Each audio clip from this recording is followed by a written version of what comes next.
But you had the experience, homie. All right, we rolling on the cameras. Let me get this audio going. Uh-oh. Let me get this audio going. Oh, I already got a card in there. Oh yeah, we good. All right. Give me a quick test, Sodi. LA, Lil Sodi. LA. Do that one more time. Lil Sodi, LA. What's happening with it, man? And you're Al, right? Yep, G's up. G's up. G's up. Yep. Al Capone. G's up. All right, let's put those phones on silent. Yeah, I'm about to cut mine off. I'm gonna close this window. Put this little sound blanket up there. Let me get this. Let me put my two phones on silent.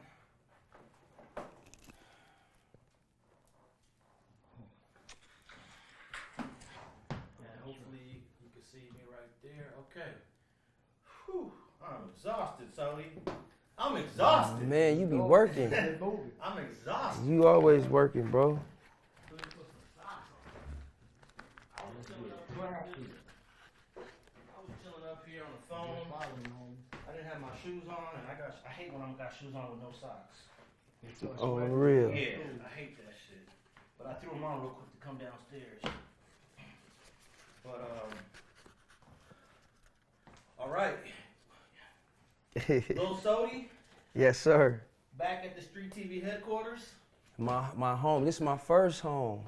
My Yeah, first home, man. We were the first ones to do your interview, 2013, 10 years ago. Yeah. You busted I open. ain't aging you, man. It's been a decade. Ah. It's been a decade. Hey, man, I don't age at all, man. I'm a I know vampire. you actually look the same. You look at that 2013 interview, you look the same. Yeah, I really do. If I shaved all this off, But I'm blessed, man. Still doing it.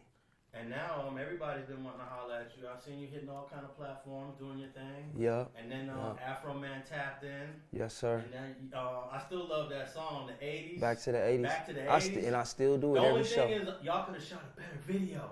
I know he had some the astronaut, some female photographer he had with us on tour, so he had her shoot the video because she was running around with us with the camera. So Man, I could have shot that video. man, I Back wish you would have said that back then, man. I didn't know you shoot You videos. posted that on your platform, huh? Back to the 80s? Was that on your channel? No, that's on Afro Man channel, Okay. so he be paying me and shit. Yeah. I know that thing went 100,000, 200,000. Yeah, it's up there. 300,000. Yeah, it's probably almost at 6. Yeah. I'm pretty sure I'm waiting to hit a mill, man, but God is good. I'm still dropping. I'm finna drop my EP on the 3rd. Okay. My new tape, the hottest 7 songs of the summer, man. So you've been you was on TMZ. You want to start off with that? What's the, man, bro. Yeah, they had me on TMZ, man. That was over one of the G interviews, huh? Yeah, the nigga, the dark skinned nigga, Young Buck. Young Buck. So take me back to the beginning of it. You guys were performing, or you just posted up in the club? Nah, we was performing. We got paid to be there. We got paid on. We was booked. He wasn't booked, bro. They just had him come. They paid him weed and shit to show up, and like a host or something. So they was waiting on him to get off stage because he was faded. They couldn't get him off the stage. By the time they got him off the stage, got him to the back where we was at, he was already yelling and faded. You feel me? So we already knew the energy. We was just standing in our own section. When he turned around and seen black people, because we was surrounded by nothing but white people. That's our fan base. So he doing all that with them, and then when he seen us, he like, oh, fuck it. It's like his energy turned up more. So he came towards us, yelling out, fuck y'all niggas if y'all don't do drugs and all that shit, you know what I'm saying? Nigga, we smoking weed. Nigga, what other kind of drugs we need to do, you feel me? So he came over there to us, slapped the cameraman in the stomach, and I was just like, man, I hope he don't, So he came and did the same thing to me, bro, and I grabbed him first, like, a warning, like, bro, what's wrong with you? You know what I'm saying? Pushed him back. And then he just started coming forward, talking about, nigga, I said do drugs. Nigga, woo, woo. Our security was trying to hold him back, like, watch out. So, me being a street nigga, I ain't finna let a nigga get off on me first, you feel me? So I got off on him, you know what I'm saying? He fell forward towards me and locked onto my jacket, ripped my chain, my jacket, all that. We fell back, spent into the glass table, broke it. So the security thought glass went in my neck or I got cut or anything. So they was doing their job, like trying to break it up and protecting me at the same time, you feel me? So you got cut by the glass? Mm-hmm. Where On my elbow and shit. I had cuts and shit on me. I think like behind my ear and shit, but it wasn't nothing. And did you know that was Young Buck from the jump? Mm-hmm. I knew who he was, but he didn't know who I was. But I'm not just finna approach you any kind of way. Like, nigga, if like a grown man, I'm gonna approach you like, what's up, my nigga? My name Lil Sodi, bro. How you doing? You feel me? I'm not finna go back here and act all wild, cause I don't know who these group of niggas is, you feel me? They could be some real niggas like me. So I'm gonna go back there and introduce myself and show the same kind of respect and character, you feel me? That's what you would expect from a real nigga like that that's out here being handling his business, the business way, like being professional, you feel me? So, you know, that's how I carry myself. I don't bother nobody, bro, you know that. I be in the cut chilling. Defense always win, man. So you felt like if you didn't take off first, he was gonna try to put hands on you? Yeah, he was gonna try to get. Coming? Yeah, yeah. I'm a gang member, man. I know the look. I know the reaction. I know when a nigga shoulder finna jerk or a nigga balling his fist up. When you ball your fist up, then that's it. That's the sign right there. I don't see your fingers wide open like a cowboy, homie. Oh, you saw his fist? Yeah. Did he get one off on you? Nah, hell no, he couldn't. Once I got off on him, bing, bing, you feel me? He grabbed me. So we fell down. I grabbed his ass back. So he was trying to push me back. So I spent with him sideways. We go sideways down. So he won't fall on top of me. So, and then we on the ground tussling and shit. I'm firing to the top of his bald head. But that wasn't nothing though. It was like a head up until he started grabbing me and shit. Did you guys ever have words after the whole melee was over? Yeah, niggas was yelling and all that. His girl was talking about, well, that's just how we get down in the South and whoop, whoop, like approaching people aggressively. I'm like, well, we don't get down like that in LA. We approach niggas with respect, especially real niggas, you feel me? You don't put your hands on nobody, especially if you don't know them, homie. You don't do that, you feel me? So, and I told her that's what happens. You know what I'm saying? We from LA and this is what happens. You know what I'm saying? You respect people. Fuck, a nigga don't care if you a rich millionaire or none of that, nigga.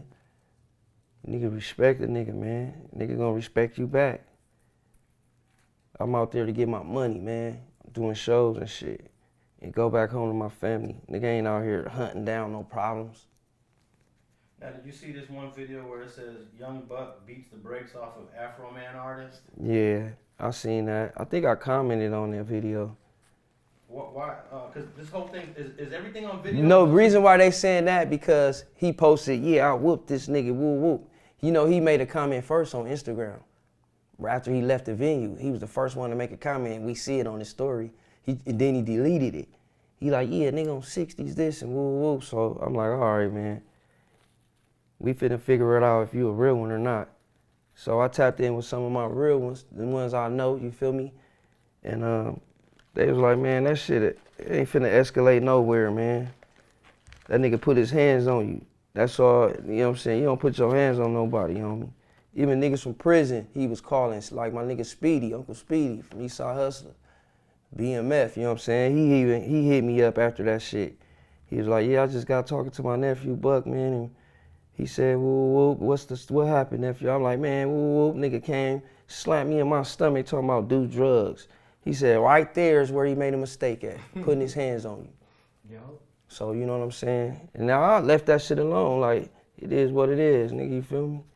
Now, what was Afro Man doing all this time?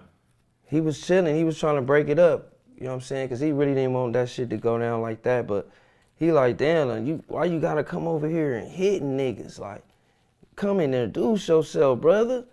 Cause we don't be want to be around that type of environment, drunk niggas and loud talking and all that. We be chilling, man.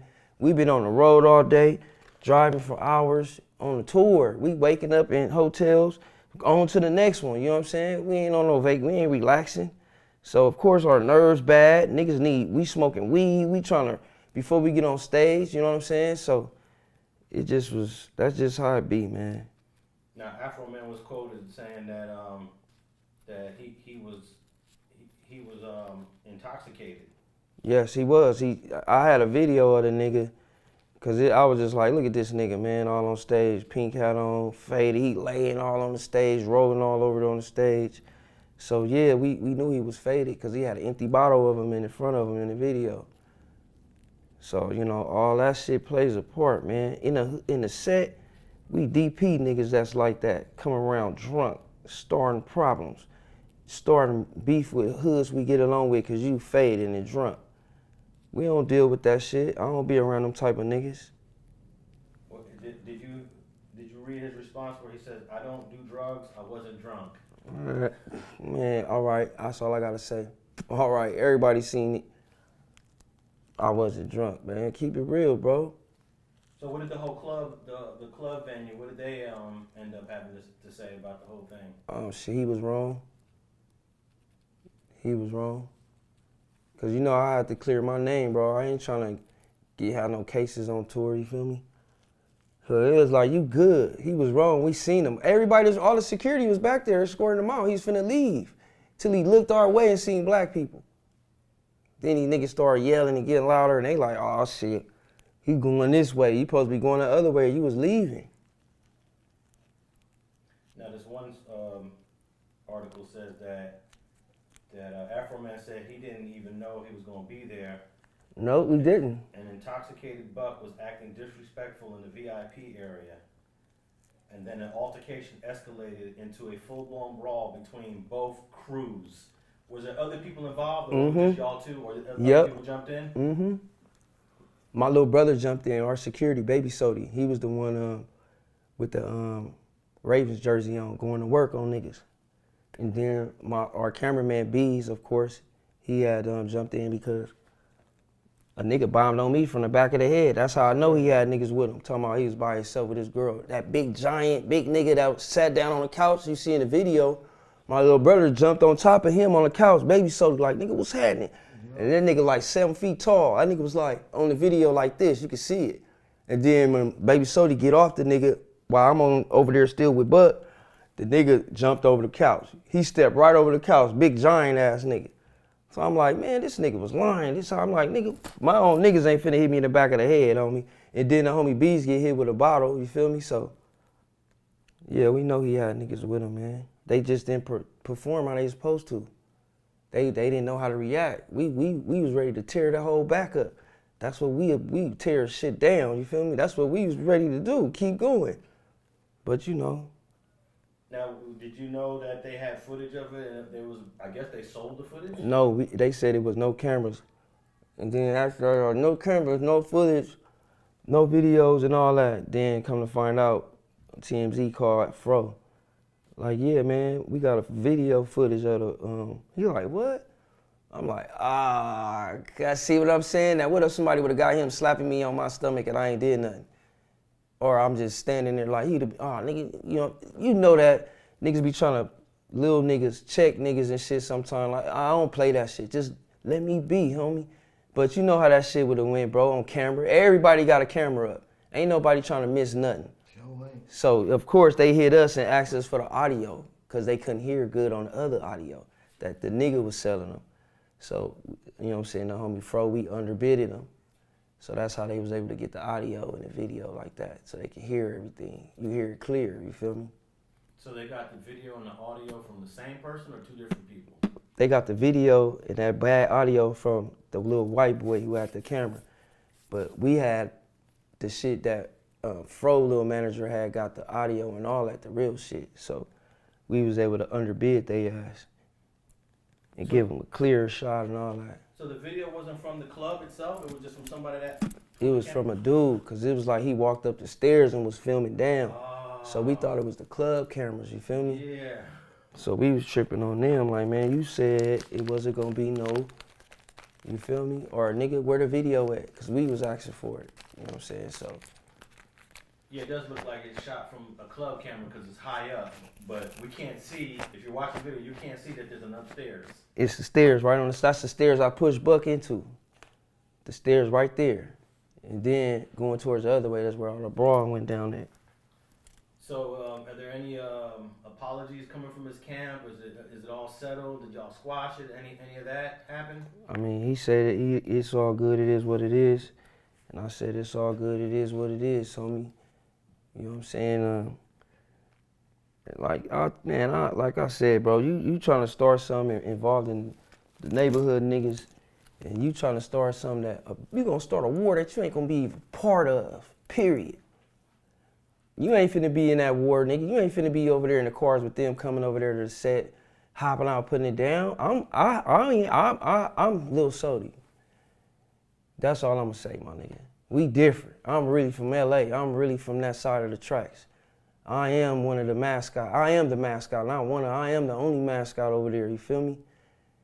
So it's like, nigga, I have to go participate. That's what I was born and raised to do that shit. I ain't finna go out there and just go and do no train wreck shit, you feel me? But of course, nigga, I've started it, it's all over me. I'm not finna be sending my niggas to no war and dying over me and going to jail over me, and I'm sitting back, just looking and all that shit. Hell no. So, nigga, you gotta think about it, homie, when you get into it with niggas like that. And you can't politic with me, I'm a real politicker. I know how this shit really go. I know the laws, the books, so all this shit, bro. So, hell yeah, bro. And I'm in the right, so yeah. So you didn't really have to deal with no negative criticism, except for nah. He just embellished this story. Yeah, like a few of them niggas, like my nigga, a few of them niggas hit me, man. King Lou and shit. He hit me up like, man, I see you out there on your bashing tip and woo woo. I'm like, nah, man, you know, it's all about respect. A nigga disrespect me, I'm gonna handle my business. He's like, yeah, I respect you, bro. You know, we was in YA together and shit. You know what I'm saying? He was like, it's all good, my nigga. He was like, man, that nigga ain't really from the set like that. Like, the homies fuck with him, but that nigga ain't from the set like that. How he pushing it, making it seem like it's gonna be some kind of war and all that. What's he pushing? I guess he banging 60s now. Didn't know that. Yeah, I thought the nigga was from 9-7 a long time ago. He was from banging 9-7 East Coast, whatever. So now he pushing that. So yeah, I don't know what's up with LA. Letting niggas just, I don't know. I don't care. He ain't from my set. You feel me? Now was this in Atlanta? Nah, this shit happened in Virginia. Oh, okay. I was gonna ask if you was down south. Have you tapped in with Jeezy at all in the last couple of years? I know you was. Nah, when I went to Atlanta, I had went down to Macon, but he wasn't there. And this after the battles with him and Gucci, man, the little verses and shit. So yeah, I went back down there. They love me in Macon, you know what I'm saying? And I took the cameraman, my boy StreetTV from Texas. Oh yeah. I took him down there. Is that right? Yeah. I took him down there to Atlanta, then we hit Macon. He interviewed me, walked around and shit. I shot a video and all that while I was down there, but yeah, I haven't talked to him in a while though. All right, introduce the OG, man. Oh yeah, man, to everybody that don't know, that need to know, this is my uncle, Big Al Capone. You know, he just got out from doing 42 years. You know what I'm saying? It's a blessing for him to come home, man, and he got more knowledge for the youth. Like when I first met my uncle was in prison on a level 4 yard. Just that last time I was in there. And we finally touched hands and gave each other a hug from that long, that's how long it been, you know what I'm saying? When you turned yourself in? Yep. No, not that time. Okay. This last time when I turned myself in, when I had the gun case. Okay. And I had to go to prison this time. I didn't go to prison that last time. I stayed in the county jail and did that year. Okay, so when I came to court, yeah, you just stayed in the county? They made me do that whole year in the county. So you went back to prison again after that? After that. Okay. I had a gun case. Another case. Yeah, bro. So I went to prison and they put me on a level 4 for that. But my points were that. Where was your gun case? I think that shit was like 2017. Cause I ended up no. I got out 2017. 2016, late. Like 16, yeah, 15. Okay. Cause I got out 17. So your points must have been really high. It went up because of them fights I had in the county jail. We had a melee in the gangster module on 4800. Me and the homie Shady from Avalon, Taz from Line 7 Gangsters, we got into it with the PDLs. You know what I'm saying? Over some gambling shit, you know what I'm saying? And then we went down, you know what I'm saying? So the PDL, the Bloods and the Crips were together in 4800? Yeah, and I don't know how that shit happened, but they have end up was on the floor working and shit. And then when I came, I'm like, man, I told OSJ, man, that's my module. Like, I'm 4,800. You feel me? So they put me up there. Then I came out and started working with the homie from Shady Avalon, and the PDLs was still out, a few of them, but it was all good. You know, niggas still do bullshit over gambling, and it be bullshit, niggas cheating and all that. So it went down. You know what I'm saying? So the Eight Trays, or they don't go mainline when they go to the county? Yeah, we go everywhere, but just 4,800 is the gangster module. Okay. That's where the gangsters want to go, cause that's where we locked in, and that's headquarters. Like, oh, we good over here. Plus, the neighborhoods outnumber y'all in the jail system. In Wayside. Yeah. So the county jail is basically the gangsters, the Hoovers, and the Damus. Like, but they ain't in the county now. It's switched up now. I heard a whole lot of shit. But back then, when I was in there, like 16, 15, 17, the gangster module was still 4,800. You feel me? And then now your OG Al Capone, when you went to prison, they didn't even have the gang modules. Because that came out like 83, 84, 85. Yeah, I was already in. What was the county jail like when you first went in? What was that, 80, 81, something like that? Yeah, but they were still in like prison clothes. The two-piece, the jeans, the shirt, the shoes.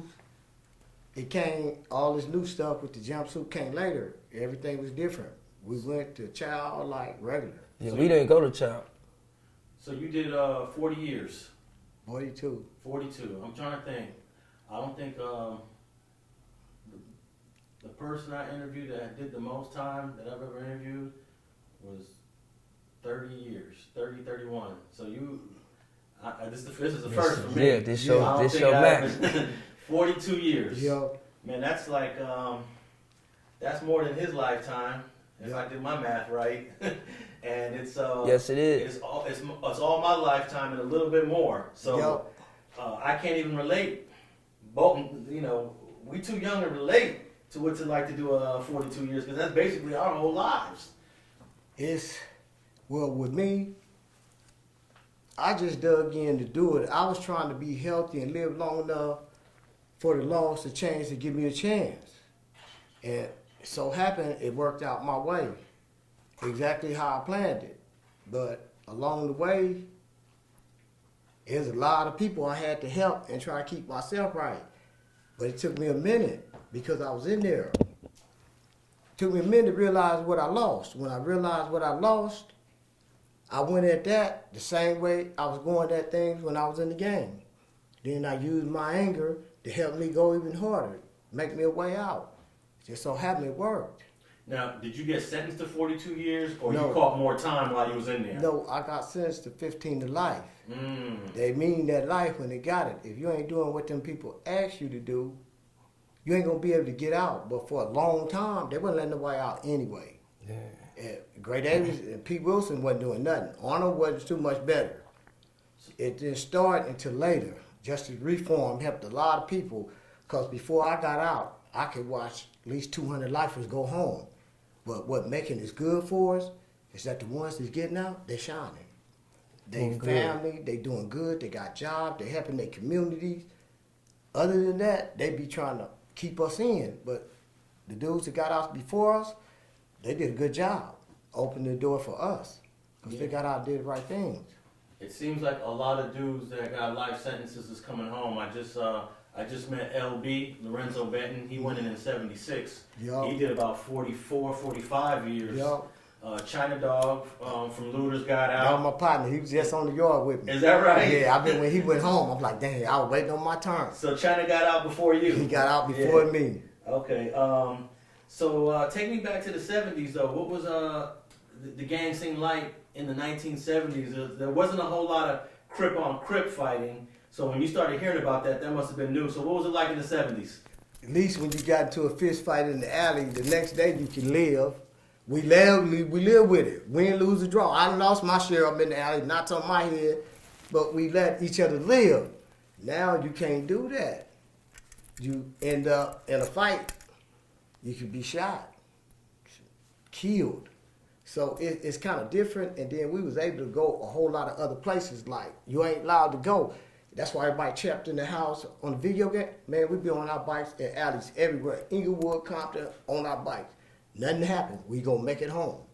So before you went to prison, the 60s and the Eight Trays was cool. They was on the verge. It was finna go bad. I was in the beginning stage. It was finna go bad, and it went bad. And I'm assuming you knew most of the 60s. All of them went to school with them. Elementary, 4th grade, through junior high school, through the 8th grade. Then Mom moved us to Inglewood, but I still ran into them. So I know mostly all of them. You went to Horace Mann? Went to Horseman and 74th Street School. Yeah, that's our school. I lived right there on 84th between St. Andrews and Gramercy, all through the 70s. Did you have any friends when you were young that became 60s that you was tight with before the whole gang thing jumped off? All of them, damn near all of them. Cause I go over there every day. I get on my bike, my mini bike, and I go over there and hang out with them all day. When they found out I was from the other side, they like, damn, how y'all let him get away? But I lived over there. I just went to school over there. Them was my partners I hung out with. Spend the night over their house, eat with, play ball with. I was over there with all of them. So then once you go to prison, that war is in full effect. It escalated. And I'm sitting here, I'm losing on both sides. Because it's killing my heart to see this side die, and it's killing my heart to see that side die. So I'm getting it both ways, because I'm raised with them too.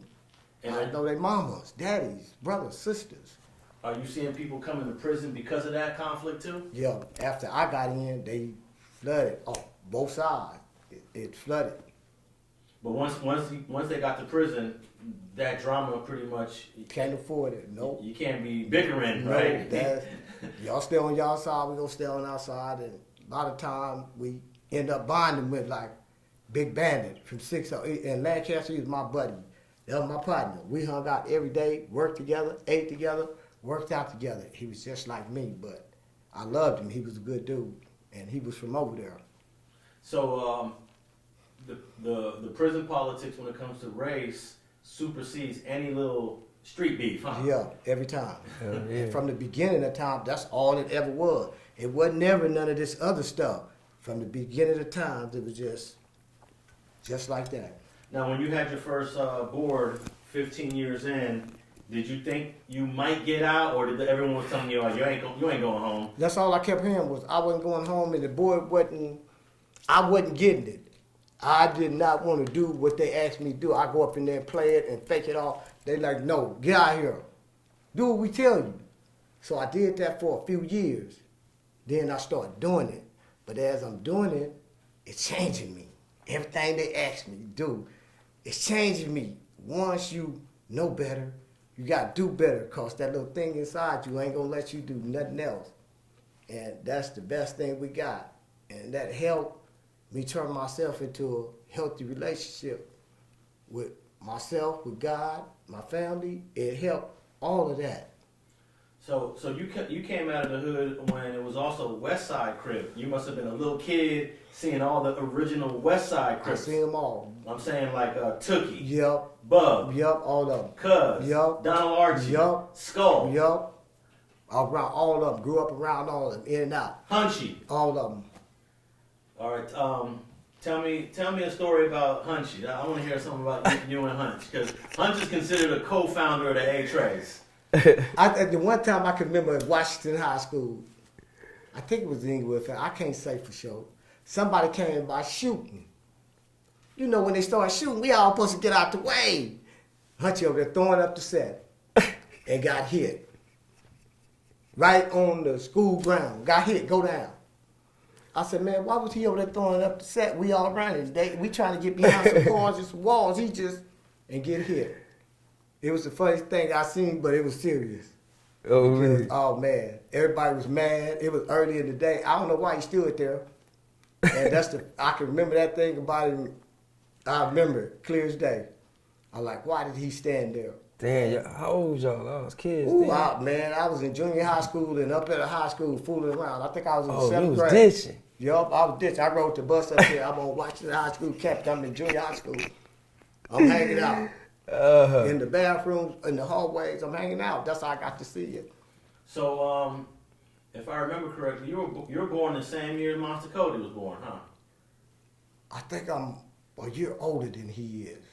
Oh, well, only about months, Yeah. because when I turn 61, he'll be still 60. Okay. And then he'll turn 61, and then I'll do it. That's how we is. That was my partner. I just loved him, man. He was a good dude. He was a law dude. And I just couldn't run with him out there. We wasn't going to be able to get nowhere near heaven. So I wanted to save my soul. I ran. He knew I ran. I ain't doing this. He ain't going to forgive us, man. I told him, I said, he ain't going to forgive us. I'm gone. Wasn't it, he was smoking them sherm sticks with Tookie at a young age. Yeah, but he was also trying to get rid of some of that pain and trying to get some sleep. When you do stuff that you know man, you have to, that's why you got alcoholics and drugs. You got to get through the day, the night. And he used everything he could because he couldn't turn around. He was so far into it. So drugs, alcohol, whatever he used to get him through his night, his pain, I was cool with it. I didn't know what he was doing. I'm like, man, I can't feel that. That's bad because my little is hard. I'm paying my restitution every day I get out of bed. So I kind of feel it. So what was it like seeing big old swole Tookie walking, barreling through the hood? Oh, man, I was little. He was big. And I used to always see him all the time, walking through the hood. But I always used to go to Centinela Park to see him all the time. He always see me wave. But when I seen him in the pen, when he walked in the pen, it was just a whole nother thing. Yeah. Because I was a tier tender. And I'm in the hole, but I'm cleaning up the unit. Here he come.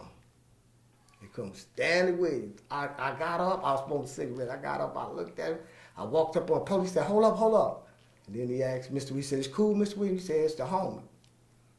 And I got a chance to hug him, go to his cell and everything. But I got off death row and I left him. And next thing I get to New Folsom, he ain't getting no pardon. They finna execute him. So you was on death row? Yeah, I was up there for a couple of years. Some homicides happened on the second tier in front of my cell in my area, so I'm in investigation with everybody else. Locked me in a hole. I stayed in there. Ooh, that was damn near 20 years. Just in solitary confinement. In San Quentin? Yep.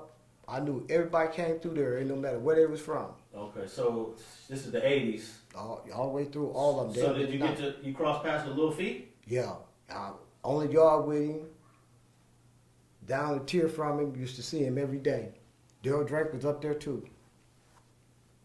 Both of them. Okay. Well, Del Drake ended up getting out, didn't he? I don't know.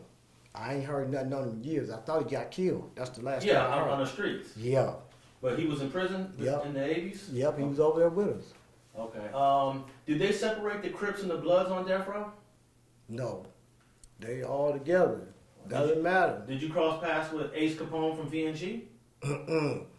Just Peabody and a couple other ones. Okay. Peabody from Denver Lane? Yeah. Okay. Yep. He's the one that started UBN. up in the prison. Huh? Yep. Damn, That's him. okay. Yeah. I've been around there. I've been around all of them. Everybody count. I've been around them. Okay. And there was a couple of guys from Raymond was on death row. Tretch and Evil. Them was my partners. Is that right? It's him, Tookie, and Tretch and Evil hung out all the time. But at the time, I wasn't really around the homies. I'm by myself. So I'm messing with them because I know them from the streets. And they see me in here and they, come here, homie. They holler at me and I holler at them. And they was up on death row. They got off. Tretch and Evil did.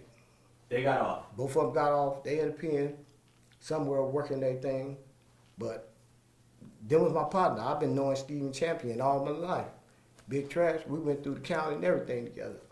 On death row, on the same yards, Ag said, all of it. I've been around him. I just bought his book. Yeah. He wrote a book. Oh, he a hell of a writer.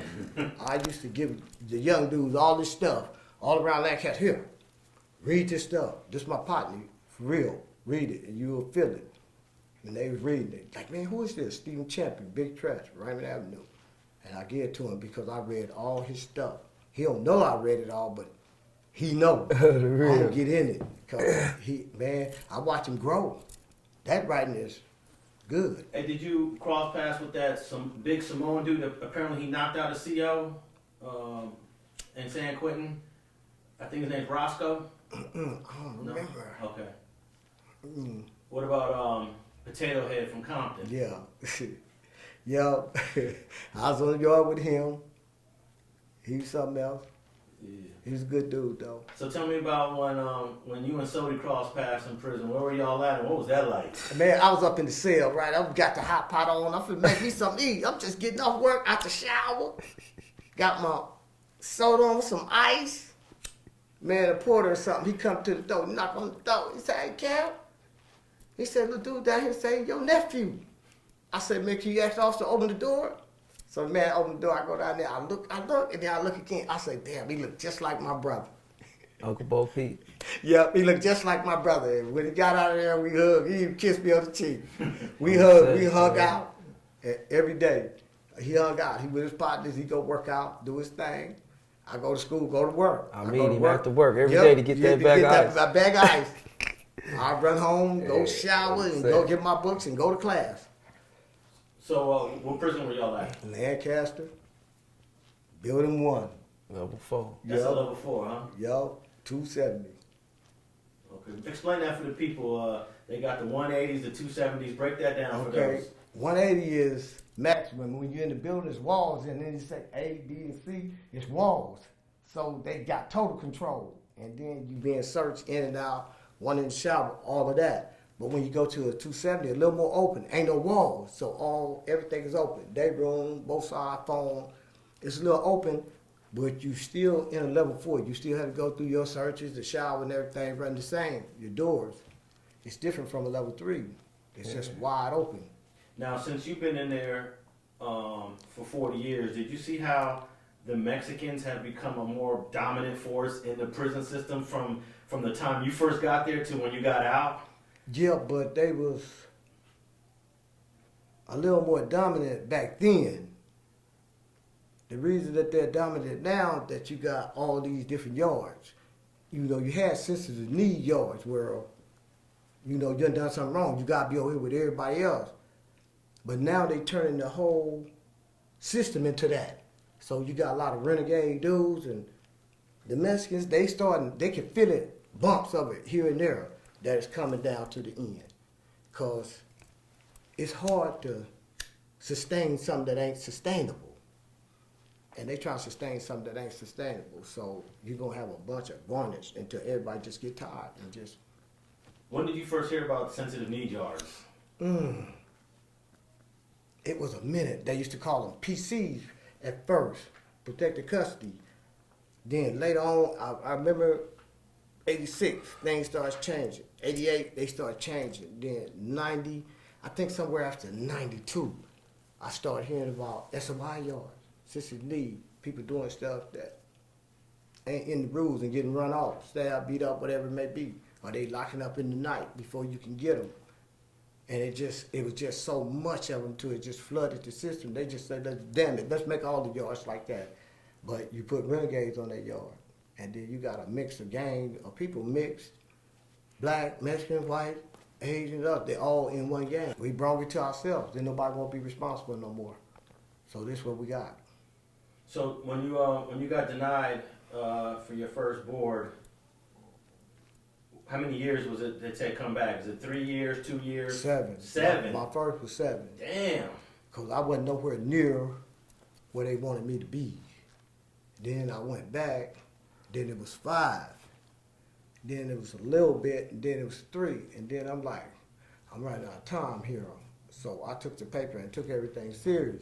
I couldn't put it totally in play until I got to a level 3. I've been in level 4s all my life. So when I got to a level 3, I took full advantage of it. What's the most challenging, dangerous, unsafe level 4 you've ever been to? I gotta say Old Folsom. I first got there and I was out on the yard. I was standing next to this dude for about 45 minutes. And my mama said, man, come on, let's go. He said, man, you know you've been standing by a dead body for 45 minutes. Let's go. They're going to put the yard down. Let's go get some shade. And I left. And after that, I knew I had to pick my game up. Damn. And it was, I didn't see nothing happen. I don't know what happened. So it was one of the most dangerous ones. How long did you spend at Old Folsom? A couple of years. And I was so happy to get to San Quentin, I didn't know what to do. It was different. It had a little color. And all the homies was there at the time. So I was good. Oh, you was at Quentin? Yeah. Did you cross paths with Joker? He was in Quentin for a minute, right? Tommy Yeah. Ross. Yeah, I heard him and talked to him through a fence, but I never get because I was in the hole the entire time. And he was on the main line. Then he left, come back, because Quentin was a level 4. And when he came back to it, it was level 3 or something. And I was already gone. So I know at Quentin they got a lot of programs because a lot of the people from the Bay, they come to Quentin to do different things, Yup. classes, Yup. programs. They all in there. When you're on level 4, can you take advantage of that, or? When you're on level 4, you couldn't. Only reason I was able to is I got some clean time in without being in trouble, and it got me to a 3. And when I hit the ground, I took a little vacation, and I started doing everything. How cold does it get during the wintertime in San Quentin prison? It get cold because it's coming off that bay. And man, they come out every winter. They pass out. We already got 2, but they pass out extra wool blankets because we done broke out all the windows because it's hot in the summer. Ain't no air conditioning, ain't no fan. I keep wetting my sheet in cold water and get under it. Damn. And it keep you cool because you couldn't get no fan. And I'm on the 5th tier. I can still remember the cell. 5D42. I was in it for 7 years before they moved me out. So you at the highest tier where it Yeah. gets the hottest. And it's hot. But then when that winter come around, Ooh, I love it. oh, you don't mind it? I don't mind it. I can keep warm. All that heat come up, I be cool. Yeah. Just sitting around in shorts and stuff. But man, you can't do it down low. So I guess it's easier keeping warm than it is trying to keep cool. It is. Yeah. Yup, that's it. Yeah. But it was one of the best prisons I've been in. Food was good. It's one of the oldest ones too. 18. They built that prison in 1850 something. Yup. It looked like an old cowboy movie on the backside. Yeah. It looked just like an old western movie when you're on the back of the yard. So how long was y'all together in Lancaster, Sodi? About 90 days. Huh? Something like that. I was happy when he left. I knew he was moving on to a better life. And I was at ease. And at that point, you didn't know when you was coming home, huh? I didn't. I just told him to go tell him what I'm doing. Yeah. I let him see what I was doing every day. I said, tell him what I'm doing. Cause we always hearing, yeah, your uncle just caught another sticky. Yeah. He got another 15. Yeah. You like, what the fuck? Constantly. You know what I'm These stories saying? come out constantly. Yeah, you know what I'm saying? Or he ain't coming home. He done did some other shit. Yeah. So you ended up doing more time in prison for what was happening in prison than what you were sent there in the first place. Right. You got it. That's where I'm at. That's where I'm at. Yeah. So what's the plan for a brother now that after you've spent more than half your life in prison, how do you adjust now to free society? I'm adjust with this money. Right. I'm adjust with this money. That's all I can say. I'm adjust with this money. What was the biggest change when you first came home? What kind of blew you away? Everything, right? Because I got out the car and touched a tree. You know, ain't no trees on the yard. So you touch a tree and then you like, it's a little grass around, but when I walked in the store, walking past the little kids and the people, you know, I'm in prison. And they gonna let me out with no parole, and I'm just out of prison in the market. And I'm walking past little kids, and it was just so weird. I had to take a deep breath, and all I said was, thank you, Jehovah. Amen. I was free. I knew it was for real. Amen. It wasn't no dream. And I just worked at it and worked at it. And it paid off. Now, coming home and seeing your own neighborhood, there's a lot of people are gone, moved on. How many people were you able to tap in with that you knew from the 70s that's still around? It's a few still around, but the immediate circle that started from the beginning in that Hunchy clique, damn near all of them gone, I think, except for 3. Hunchy's still around. Yep, Hunchy, Robert Finch, and I think Angie. And there's a few others. Like, his daddy's still around. He's still living. So I had that when I came home. Yeah. I lost everybody else. I got to talk to Rayford the night before he died. And I told him I was sorry I didn't make it out of time to see him. And he told me, just get out, man. Have the best life you can. Now you talk about Rayford, Sidewinder, Miles. That's him, my partner. One of the OGs. That's my partner, man. Yeah, rest in peace, Man, man. I TIP. followed him everywhere. Now, did you know Judson's little brother, Jeffrey Baycott? Yeah, he got out right before I came in. He was at Quentin. He had left. He had a 7 to life. I can remember his record. He didn't get in no trouble in prison. That's what got him out. He had 7 to life. He got right out because he didn't do nothing but what he was supposed to.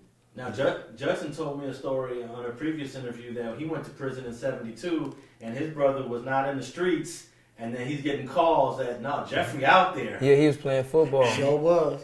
And he was surprised that his little brother ended up, you know. He was playing for Texas. I went to practice with him a couple of times, but he started getting away from it. So he was actually playing for Division I college? Yep, I went out there. He got me a uniform. I practiced with him and everything. I played safety. I practiced with him and everything. He took me out there. His brother. So what do you think it was that just drew Jeffrey into the set like that? Actually, he's considered one of the co-founders. Yeah. Same thing as me. I'm in Mississippi. I don't get in no trouble. I do good. But when you come back, it's the hood. It's the homies. They calling you. You know it's gonna be a problem, but you just can't stay away. And same thing happened to him. Even though he was in Texas, balling, he wanted to be over here. Because if he wanted to be playing football, he would have been playing football. But you want to be where your heart's calling. A lot of times to get us in trouble. He's one of the first ones to get shot in that war. He survived it, obviously, but he got shot by a 60. Yup. You know? Yup. Survived it. Survived it. And had the whole hood going crazy. Yup. Yup. Because he couldn't play ball no more. So you getting all this information while you're in prison, huh? Yeah, I'm talking about every little thing pin drop in the ocean. I'm going to know about it. They going to make sure I know about it. They telling me everything. I'm knowing everything step by step. I saw the whole thing moving. Now, one of the, I think, most tragic things that happened in that war is when Joker's mom and little brother got killed from a 60 that went to the door. I know people have different opinions on that. You know, some people was like, hey, moms and kids is not part of it. But where were you at when you heard that? Ooh. I think I'm in a hole at Corcoran. I'm in a hole at Corcoran. And I heard that, but I knew it took a toll on him because he turned Muslim right after that. It was shortly after that because the homies was kind of mad. I'm like, man, the brother's trying to change his life. Let him. Yeah.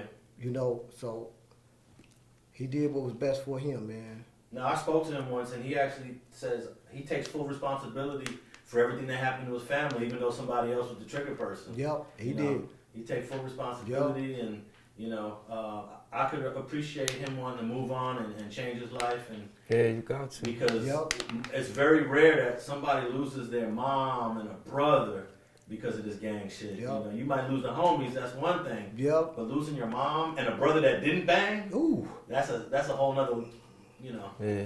That hits different, right? Yep, Yeah, I watched yeah. it happen a few times.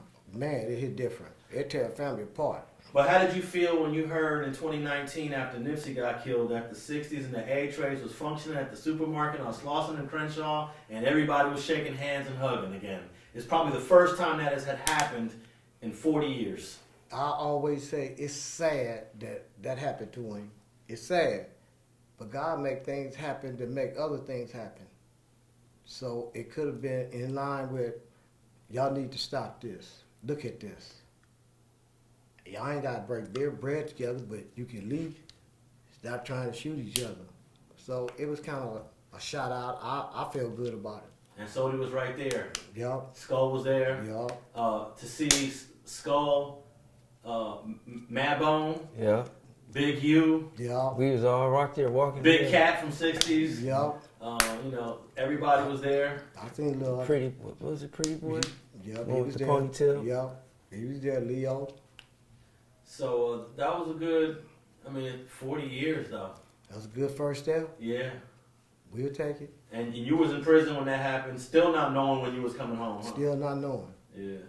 Just kept trying to stay healthy. Now, were you tapped in with knowing like about the rap scene, like this rapper Nipsey Hussle, he's making a name for himself? You getting that information too? Yeah, I'm getting it. They sell the magazines, and people in jail got phones too. Yeah. Yeah. So I'm seeing everything everybody else seeing. Oh, the real. Yeah. So let's pivot to Nipsey, because the guy that did it, obviously he got caught. It was on camera. Yeah. He got convicted. He's probably just leaving reception to go to wherever he's gonna go now. Since you did this 40 years, what do you think it's gonna be like? You just left prison. Yeah. What is it gonna be like for a guy like Eric Holder? One, he killed someone that was famous, but two, he did some gangster shit that a whole bunch of people are in prison for doing. Yeah, but it's gonna be hard either way because now it's changed. The rules ain't the same. You like do something, have a dude tell on you right in your face. That's prompt to a whole nother thing. But it's gonna be hard. It's the wrong time to go in. I ain't gonna tell nobody go up in there. Unless you trying to do anything to my family, jail ain't no option. It's bad. And I know how hard he gonna have it. And he gonna have to have it hard for a long time. Cause you ain't gonna convince them people for a long time that you deserve another chance. He gonna be old as me. Yeah, what you think, Sodi? Shit, like I said in my last interview, man, if no one present any paperwork on you, bro, you not no snitch or a rat. Nope. And you know what I'm saying? It's like, if a nigga call me a snitch or a rat, like, nigga, woo, woo, you need to go fix your situation, you know what I'm saying, before I can fuck with you, woo, woo. That's basically calling me a snitch, like, my name bad, I can't be around. But if you can't prove that, homie, and present that to the table to the homies, you basically trying to get my life took. You tell the niggas I'm my name bad and whoop, he ain't no good, but you have no proof. You just saying this out of anger or from what you heard from other people. That could get this man life killed. So basically, get his life took. But so on some, like you said, gangster shit. You saying they said he did some gangster shit. Shit, if a nigga call me around, I'm gonna knock him down too. You know what I'm saying? If you can't present that to me, that I'm my name bad, and you can't prove that, I'm gonna get you out of here. You know what I'm saying? No disrespect to nobody. I'm just speaking for me. You know what I'm saying? I'm not speaking on their situation, nobody else's situation. But I'm just saying, if it happens to me, like, you know what I'm saying? Shit, well, why are you gonna buy? How can the homies be mad at you for doing what's right? A nigga calling you a rat and you not, and they ain't presenting this paperwork, or I ain't heard nothing or seen nothing yet. You know It's been 4 years and no one's produced nothing. So, you know what I'm saying?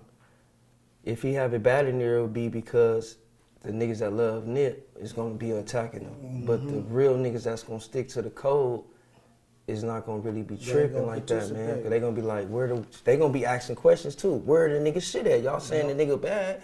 But now, like you said, niggas is saying that Nip never called him that wasn't why it happened. So I guess it's like a cover up to where that's not an excuse to do that now, you know what I'm saying? So I don't know, bro. You know what I'm saying? But a nigga not finna call me that and slide, period. Now, can it just be handled with a head up, a fade maybe? What you mean? Like if a dude come at you saying, you a rat and all that? Yeah, can y'all just run one and... I mean, yeah, you could, but shit, if you outnumbered, then what? And the niggas behind the nigga telling them, nigga, you gotta get on, nigga, whoa, whoa. Mm-hmm. You think they gonna let you get a head up with a nigga if you get off on a famous nigga too? Yeah. Hell no, nigga, you finna get packed out. You finna get ram-packed. You feel me? So, you know, okay, that happened. Well, okay, how many in the park? I'll be back. So, you know, no disrespect to nobody, like I said, man. It's just, we keeping it real. StreetGang.com, man. All my interviews, I keep it real. People know. So I speak from my mind, my nigga, not on nobody else's situation. Now, you had a little, I guess, back and forth with Nipsey back in the day. What was that, in 2012, 13, 14? Yeah, we had some diss tracks against each other. So then a lot of people didn't know, like, they were like, oh, Lil Sodi hating. Until Nip died, and then I showed love, and they found out, like, oh, they was really enemies. That's why. They was real enemies. It wasn't on no hate shit, but we was just basically seeing, like, nigga, who challenging, who the best side of the tracks, you feel me? Yeah. All right, let's wrap it up with what you got going on. Yes, what you want to let the people know before we wrap this up, Sodi? Get the kids an option, homies, from every hood. Get a youth an option. Let them go play some sports. Let them box. You know what I'm saying? Let them stay in school. You know what I'm saying? Let's try to keep them let's try to keep them alive. Let's keep these kids alive, man. Because a lot of our males is dying, especially our little black boys. And then, you know, I'm dropping my album on the 3rd. This probably be released after that, but everybody need to go download my new EP, The Hottest 7 Songs of the Summer. It'll be out on August 3rd. So y'all go download that. Follow my Instagram, orangutan_Lil Sodi, Lil Sodi _. I'm working on tour with Afro Man. We got the whole month of August. Every date of August we booked all the way to September 2nd. So we on the road. I just came out here to go to my homie funeral that got killed by the police, my homie Tony Solo. So, you know, we protesting that, you know what I'm saying? And the police, they lied and said he shot at them. Now the body cam come out that he wasn't even firing towards their way. So it's a lot of foul play in that, man. So condolences to his family, man, you know what I'm saying? And let's help the homies stay strong through this part, man. All right, man. We're gonna have to get Al Capone on here to do a one-on-one, man, because He got some I got shit. you. Yeah. All right, man. I got you. I want to appreciate y'all for taking a little time for tapping in. Yes, sir. You already And, know. We'll do it again real soon. Yes, sir. Orangutan, LA. All the time. Ooh, that was cool. I like that. Let me open up the window. Yeah, that's cool, man. You got hot in here, huh? Yeah, it is. I Run out this motherfucker. I thought I was finna throw up. Yeah. When you had that bottle in your hand, it Yeah, was making I noise, was and the hot. mic was picking it I up. was so hot. I was hearing. I was so hot, and then I was hot. I tried to stop from sweating. I didn't want to start sweating. I was like, damn, I can't start sweating now. Well, Sodi had a nice little towel there just in case, huh? I I had know the how hat. wet on camera, but the sweat wasn't coming down on you. The hat was blocking. Yep. Keep going, huh? I need to go get my clothes. Can you help me just flip this table Yep, over and then you I can got you. bounce? Let me just put this one chair, put that chair on that side. Hey, so like I was saying, if you ain't doing nothing tomorrow, come on out. Be my guest. Okay. You can walk around with your camera with me, man. You know what I'm saying? And interview some big homies, people that you know. You Yeah. see out there. You see my uncle there. He gonna I'll be be there. there. Pull up on you. What up, Cap? Yeah. So they call you Cap, short for Capone, huh? Yeah. Okay. Yeah. Let me empty all this stuff off this table. Take your time. Take your time. Yeah, this Oh, I is. got the- what's that? Hey, this building is like San Quentin. It's old with no AC. This Yeah. this Hey, building. I hated it. This building was built in 1923, but San Quentin was built in 1850. So what? It was hot as hell in the summer. We break out all the windows, and here come winter, and it's cold. That air coming off that ocean. It be cold. Have you ever met Munchie B? That's my little homie. Oh, okay. Man, he know me real good. Y'all cool, I put him in my heart and Yeah, pain. I just don't like people crossing paths that if they got That's any my negative little history. homie. Yeah, cool. Hell no. Because he probably pulling up in 10 minutes, That's a little bitty but bro you right probably there. gonna be gone by then anyway. Look. That's a little bitty bro from England.